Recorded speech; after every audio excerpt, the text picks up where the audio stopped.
নমস্কার, প্রমিলার রান্নাঘরে তোমাদের সবাইকে স্বাগত। আজকে আমি আবারও একটা ঘরোয়া রেসিপি এনেছি। আজ আমি তোমাদেরকে বানিয়ে দেখাবো সজনে ডাঁটা বেগুন বড়ির ঝোল। এই রেসিপিটা খেতে দুর্দান্ত লাগে, অনেকেরই অজানা, অনেকে হয়তো এভাবে খাও না। তো যারা খাও না কোনোদিনও তাদের জন্য কিন্তু আজকের রেসিপি। অবশ্যই পুরো ভিডিওটা দেখবে, ভালো লাগলে লাইক শেয়ার করবে, চ্যানেলে নতুন হয়ে থাকলে আমার চ্যানেলটাকে অবশ্যই সাবস্ক্রাইব করবে। আর ভিডিওটা স্কিপ করবে না। আমি কি কি মশলা ব্যবহার করছি, কিভাবে রান্না করছি, স্টেপ বাই স্টেপ যদি তোমরা দেখো তাহলে কিন্তু এতটুকু স্বাদের হেরফের হবে না। তো চলো দেরি না করে শুরু করি আমার আজকের সজনে ডাঁটা রেসিপি। প্রথমেই গ্যাসের মধ্যে কড়াই বসিয়ে কড়াইটা গরম করে নিয়ে সর্ষের তেল দিয়ে দিয়েছি। আর দেখো 3টে মতো বড়ি নিয়েছি। বড়িগুলোকে হালকা করে ভেজে নেব মিডিয়াম আঁচে। বড়ি কিন্তু খুব বেশি পোড়াবে না, পোড়ালে কিন্তু বড়ি তেতো লাগে, সেদ্ধ হতেও দেরি হয়। আর আমার কাছে অল্প বড়ি ছিল তাই আমি 3টে নিয়েছি। বেশি বড়ি থাকলে অবশ্যই বড়িগুলো বেশি নেবে। দেখো কথা বলতে বলতে বড়িগুলো ভাজা হয়ে গেছে, ঠিক এরকম করে ভেজে নেবে, এর থেকে বেশি ভাজবে না। বড়ি ভেজে উঠিয়ে নিয়েছি। এবার আমি ওই তেলের মধ্যে সজনে ডাঁটা ভেজে নিচ্ছি। ডাঁটাগুলো কিন্তু একদমই কচি, কিছুটা ছিলতে পেরেছি, কিছুটা আবার ছিলতেই পারিনি। তো যাই হোক হালকা করে ভেজে নেব, এতে করে সজনে ডাঁটার একটা ঘ্রাণ থাকে, সেই ঘ্রাণটা বেরিয়ে যাবে।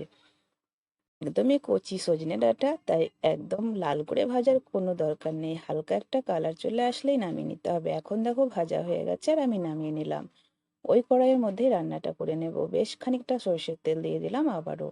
তেলের মধ্যে অল্প হলুদ দিয়ে দিয়েছি আর তেলটা খুব ভালো গরম হয়ে গেছে। ফোড়নে দিয়ে দিলাম 2টো তেজপাতা, একটা শুকনো লঙ্কা, খানিকটা গোটা জিরে। তো দেখো তেলটা কত গরম হয়ে গেছে, ফোড়ন কিন্তু দেওয়া মাত্র পুড়ে গেছে। এখন দিয়ে দিলাম একটা পেঁয়াজ কুচো করে কেটে নিয়েছি, দিয়ে দিলাম। আর গ্যাসের ফ্লেমটা এখন একটু কমিয়ে দিয়েছি, যেহেতু তেলটা গরম হয়ে গেছে প্রচণ্ড। পেঁয়াজটাকে হালকা করে ভেজে নেব। পেঁয়াজ তো ভাজা হয়ে গেছে হালকা। এবার আমি দেখো লম্বা লম্বা করে আলু কেটে নিয়েছি, আলুটা দিয়ে দিলাম। এবার আলুটা ভাজতে ভাজতে পেঁয়াজটাও কিন্তু আর একটু ভাজা হয়ে যাবে।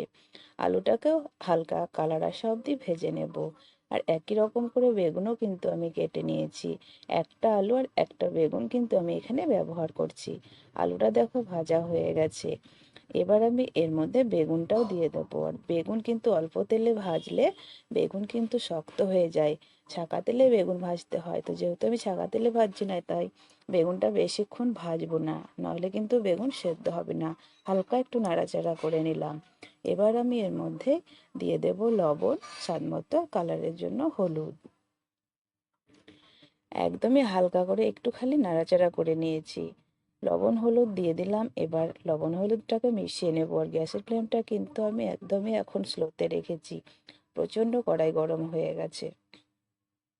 মেশানো হয়ে গেছে। এবার একটা মশলা অ্যাড করব।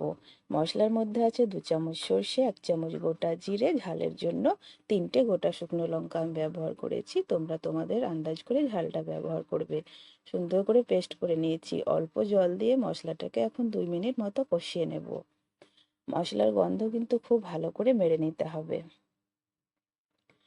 তো গ্যাসের ফ্লেমটাকে এখন একটু বাড়িয়ে দিয়ে মশলাটাকে কষিয়ে নিচ্ছি।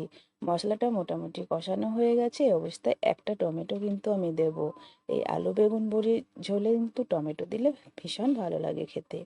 টমেটোটাকে মিশিয়ে নিলাম। এবার ঢাকা দিয়ে 2 মিনিটের জন্য স্লো আঁচে রেখে দিচ্ছি।